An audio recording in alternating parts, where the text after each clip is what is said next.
માનનીય DGP sir દ્વારા જે દિલ્હી બ્લાસ્ટની ઘટના અને હરિયાણામાં જે વિસ્ફોટક સામગ્રી બરામદ કરવામાં આવેલ હતી એ ઘટનાઓને ધ્યાને લઈ ગુજરાત રાજ્યમાં 6 કેટેગરીઝના જે છેલ્લા 30 વર્ષના આરોપીઓ છે એને ચેક કરી એના ડોઝિયર ભરવા માટે સૂચના કરવામાં આવેલ હતી.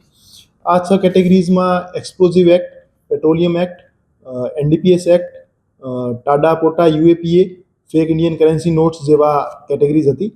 એના કુલ 1353 જેવા આરોપીઓ રાજકોટ શહેરમાં ચિહ્નિત કરવામાં આવેલ હતા જેના ડોઝિયર ભરવાના હતા. તો 100 કલાક દરમિયાન ટોટલ 529 હાજર મળી આવેલ આરોપીઓના ડોઝિયર ભરી દેવામાં આવેલ છે અને બાકીના આરોપીઓમાંથી 106 આરોપી જે છે એ હયાત નથી, મરી જવાના કારણે એમના ડોઝિયર ભરવામાં આવેલ નથી અને 52 આરોપી જેલમાં છે.